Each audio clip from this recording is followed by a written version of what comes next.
سورہ سجدہ آیات نمبر 1 تا 14 میں وضاحت کہ قرآن اللہ کی بھیجی ہوئی کتاب ہے جس کا مقصد لوگوں کو خبردار کرنا ہے۔ زمین و آسمان کو اللہ ہی نے پیدا کیا اور وہی اس کا انتظام چلا رہا ہے۔ اللہ نے انسان کو بہترین صلاحیتوں کے ساتھ پیدا کیا۔ منکرین قیامت کے شبہات کا جواب۔ بسم اللہ الرحمن الرحیم الف لام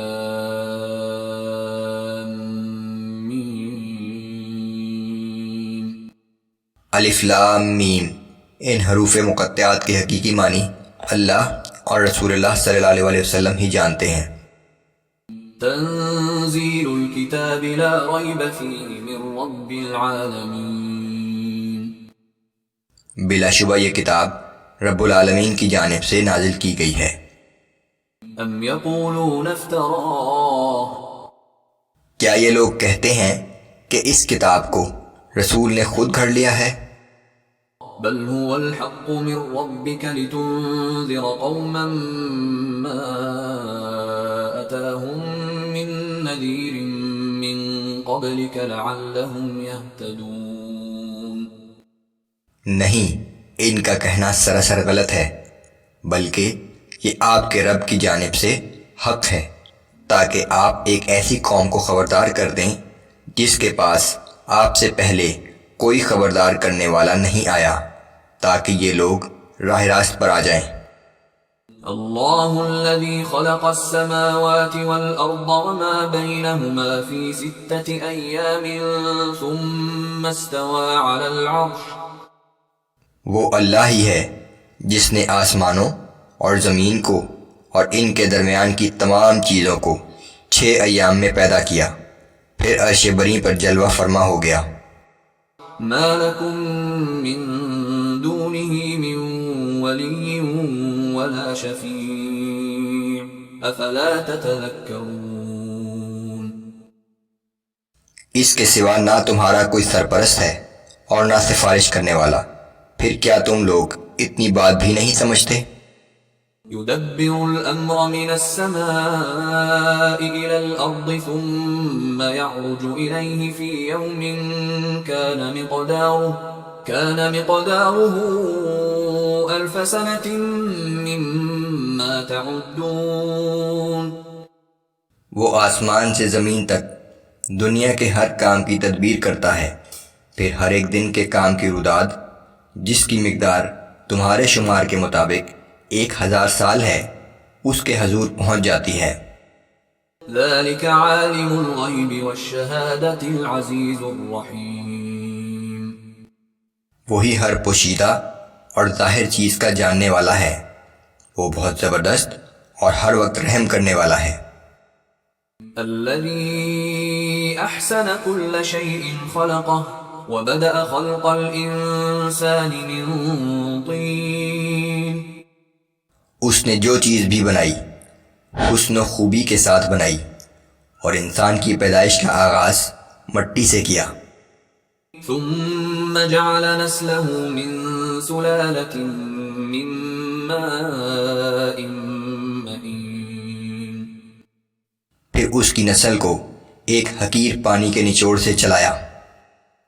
ثم سواه ونفخ فيه من روحه وجعل لكم السمع والأبصار والأفئدة قليلا ما تشكرون۔ پھر اس کے اعضاء کو درست کیا اور اس میں اپنی روح پھونک دی، اور اس کے لیے سننے، دیکھنے اور سوچنے کی قوتیں پیدا کر دیں، لیکن پھر بھی تم لوگ کم ہی شکر گزار ہوتے ہو۔ وقالوا أَإِذَا ضَلَلْنَا فِي الْأَرْضِ أَإِنَّا لَفِي خَلْقٍ جَدِيدٍ۔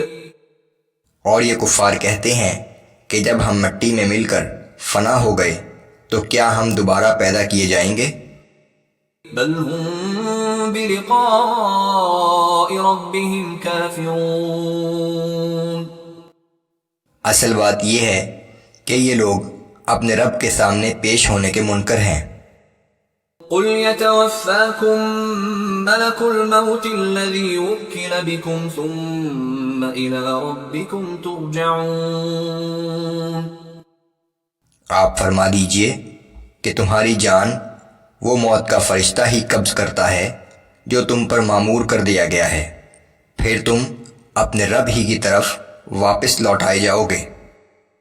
وَلَوْ تَرَىٰ إِذِ الْمُجْرِمُونَ نَاكِسُو رُءُوسِهِمْ عِندَ رَبِّهِمْ۔ اے پیغمبر صلی اللہ علیہ وآلہ وسلم، اگر آپ ان گناہ گاروں کو اس وقت دیکھیں جب وہ اپنے رب کے روبرو سر جھکائے کھڑے ہوں گے، رَبَّنَا أَبْصَرْنَا وَسَمِعْنَا فَارْجِعْنَا نَعْمَلْ صَالِحًا إِنَّا مُوقِنُونَ۔ اور کہہ رہے ہوں گے کہ اے ہمارے رب، اب ہم نے خوب دیکھ لیا اور سن لیا، سو آپ ہمیں دنیا میں واپس بھیج دیجئے تاکہ ہم نیک عمل کریں، اب ہمیں پورا یقین ہو گیا ہے۔ وَلَوْ شِئْنَا لَآتَيْنَا كُلَّ نَفْسٍ هُدَاهَا وَلَكِنْ حَقَّ الْقَوْلُ مِنِّي لَأَمْلَأَنَّ جَهَنَّمَ مِنَ الْجِنَّةِ وَالنَّاسِ أَجْمَعِينَ۔ ارشاد ہوگا کہ اگر ہمیں یہ منظور ہوتا تو پہلے ہی ہر نفس کو اس کی ہدایت عطا کر دیتے، لیکن میری وہ بات پوری ہو کر رہی کہ میں جہنم کو جنوں اور انسانوں سب سے بھر دوں گا۔ دنیا میں بھیجنے کا مقصد امتحان تھا، سو اس کی رہنمائی کے لیے رسول اور کتابیں بھیجی گئیں، لیکن اس کے بعد ہر شخص کو یہ اختیار اور آزادی دی گئی کہ وہ اس زندگی میں اپنی مرضی کے اعمال کرے، پھر ان اعمال ہی کی بنیاد پر وہ آخرت کی دائمی زندگی جنت یا جہنم میں گزارے گا۔ فَذُوقُوا بِمَا نَسِيتُمْ لِقَاءَ يَوْمِكُمْ هَذَا۔ دنیا میں تم نے آج کے دن کی ملاقات کو بھلا رکھا تھا، سو اب اپنی اس غلطی کا مزہ چکھو۔ إِنَّا نَسِينَاكُمْ وَذُوقُوا عَذَابَ الْخُلْدِ بِمَا كُنتُمْ تَعْمَلُونَ۔